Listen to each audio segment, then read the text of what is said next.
All right. The rise of fake job listings, what it says about our market and the job market, and basically as a whole, we are about to find out. Meet John Doe. He's in his early 20s and eager to jump into the workforce.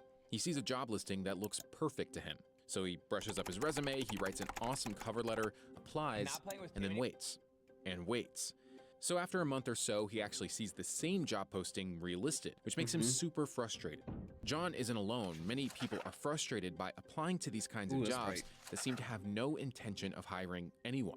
True. If you are in the position of trying to find a new job, of course you don't want to waste your time applying for these ghost jobs. But it turns out all those open job postings that you see online might not even be real. Ghost jobs are a phenomenon that have existed for a long time, but they've come to light much more in recent years, and they've become much more of a significant issue in the job market. 4 in 10 companies posted fake job listings in 2024, and 3 in 10 are currently advertising for a role that isn't real. And that's the problem I'm seeing, right? When I'm looking, this is exactly what I'm seeing. It doesn't make sense. Why? From Resume Builder. Why post it? The rise of ghost job posting definitely points to a cooling in the economy. We are seeing that employers are more hesitant to make that hire, and it just points to the fact that demand for talent is slowing down. Here's why ghost jobs are on the rise.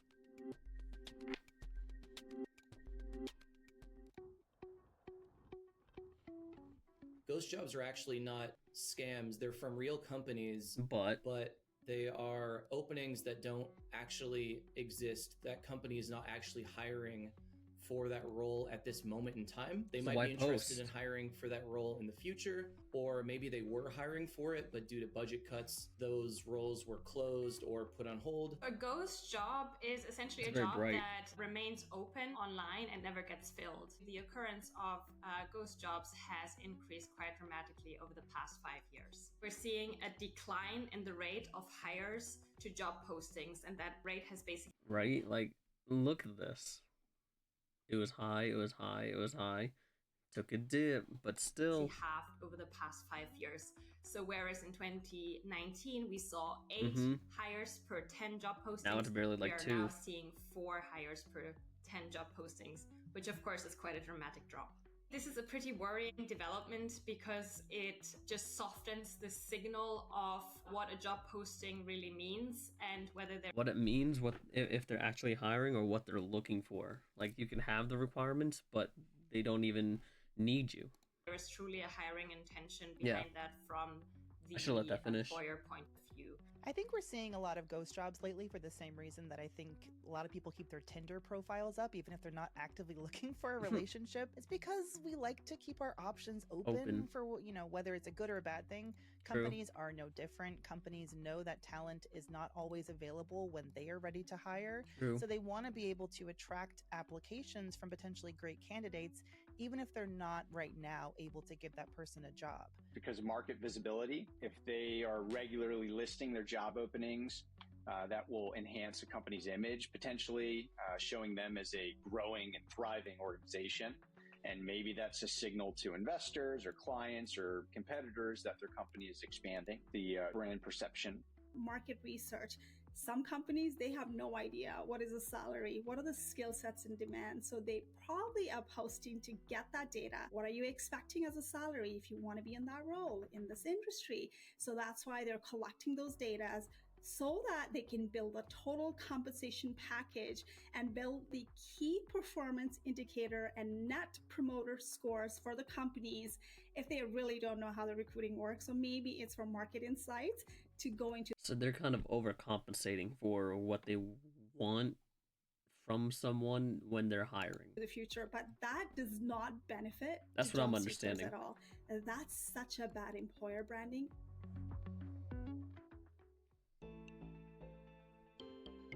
The U.S. job market significantly slowed in July 2024. However, if you look at the overall labor market, it's still healthy. There's no question this report came in cooler than expected, but over the past 3 months, payrolls are up 170,000. That's certainly a good enough clip to keep the labor market healthy. According to June's Job Openings and Labor Turnover Survey, commonly known as JOLTS, the number of unemployed persons per job opening stands at 0.8, indicating... This was during the height of the pandemic. That's what I had to look at, just to be sure. A tight labor market. Job openings and labor turnover, known as JOLTS, JOLTS coming in near expectations, 8,184,000. Actually, that's better than expectations. Despite a tight labor market on paper, many workers are still struggling to find jobs, indicating a disconnect between the data and the real-life experiences of job seekers. The rise of ghost jobs is muddying the jobs report. It's making it harder for the Fed to make decisions and understand what the labor market looks like. Anecdotally, people will tell you that it's very tough out there. We've talked about this notion of unhirables, people who are out of work, got laid off, and just can't find a job. They can't buy an interview. There are people coming out of college and they're finding that they're putting out 500, 800, 1,000 applications and they can't get an interview, let alone a job. Not getting hired. When you look at the base numbers on the job boards, it would seem like we're in an incredibly robust hiring market, and that ghost jobs are creating a fake perception, and no one knows how fake that perception is. And the Fed and economists are trying to understand what's real and what isn't, and they haven't yet figured out the silver bullet to understand. Over the past decade, JOLTS shows a marked increase in job openings for any given level of unemployment. And this is making people think, oh, well, maybe these openings aren't real openings. Which is true, because the way it seems, how they're worded and everything. JOLTS specifically asks employers to report only jobs that they could fill within the next 30 days. Most ghost jobs, that is, jobs that employers don't intend to fill that soon or ever, either intentionally or by mistake, most of those shouldn't appear in JOLTS at all. The Bureau of Labor... These guys who are posting this specific thing, right, ghost job listings, they need to be sued. I would do it that the JOLTS in a program heartbeat. doesn't use job listings for estimating job openings. While familiar with the term ghost jobs, the program believes it does not have any data related to the phenomenon. It's really hard as a job seeker to spot a ghost job. There are some signs. If you look at a job and you see that it's been open for over a month, sometimes it might say it's been open for many months. Some of the job boards will give an indication of how many people have applied for a job. And so if you see that a job has been open for 90 days and 10,000 people have applied, putting your application in, your 10,001, your number, it's probably a ghost job. So my firm don't put your application in. There's 1.7 million job openings on LinkedIn in 2023 as of the date of the article that were older than a month. And these we've determined to be potential ghost jobs. They're not necessarily ghost jobs. And that is the difficulty with ghost jobs is that they're hard to fully prove. So there are ghost jobs out there for sure. They're rising, no problem, but it's not always easy to completely pin them down. And companies don't want to admit that they're posting ghost jobs because it looks bad for them. It's anti-employee. It's anti. We got to expose these guys. Job seeker.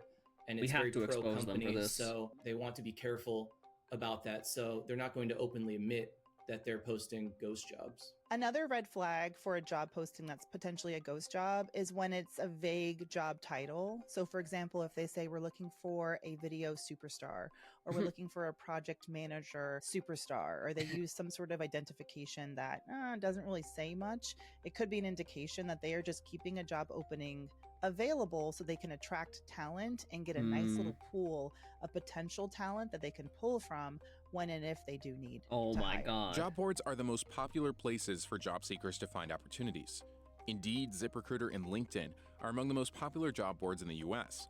However, there's growing concern that some of these platforms aren't doing enough to address the issue of fake job postings. Job posting platforms can address ghost jobs. The first line of addressing them is taking full responsibility for them, even if they're not the ones posting it. That's totally understandable, but it's still their site. Correct. It's their platform, and I believe they should take 100% responsibility. They should be verifying. They could implement an enhanced job post verification method.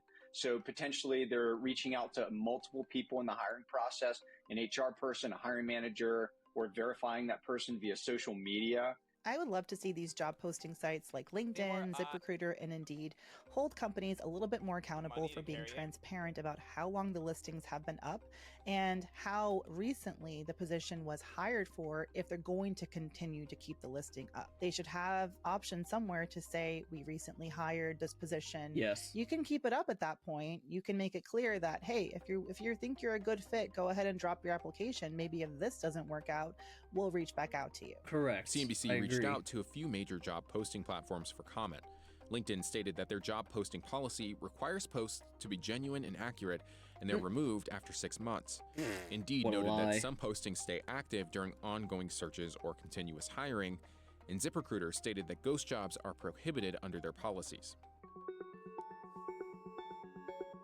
At the end of the day, when it comes to ghost jobs, I mean, companies got to do what they got to do. And I think they're willing to take that reputational risk if it means they can attract the best talent and do what's best for them at the end of the day. Obviously, they can. What ghost jobs speak about the labor market is that it's not currently friendly to job seekers, and companies are taking advantage of the labor market.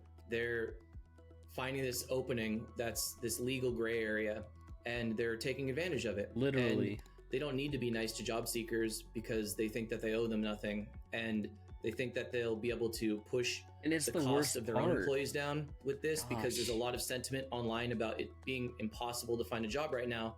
So why am I going to leave my job and try to find another job?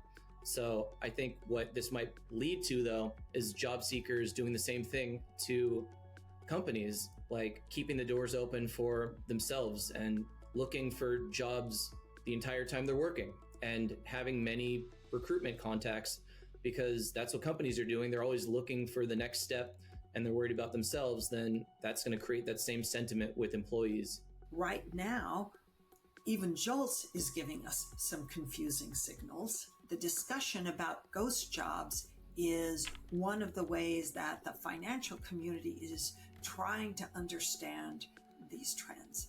Unfortunately, we probably won't know whether these really are permanent or temporary changes in the prevalence of ghost jobs until after this cycle is over and the more academic economists sit there and really parse the data out. But right now, what we have is a lot of hypotheses coming out of the people who are watching the data very closely. Ghost jobs is one interesting potential explanation for some of the more confusing patterns that we're seeing in the labor market. It's so bad, man. Like, why even have the job posting if you know you're not going to hire anyone? Just take it off if you've hired someone. Put it back up if you're going to actually going to hire, but don't leave it there. It's misleading. I don't get this market. I really don't.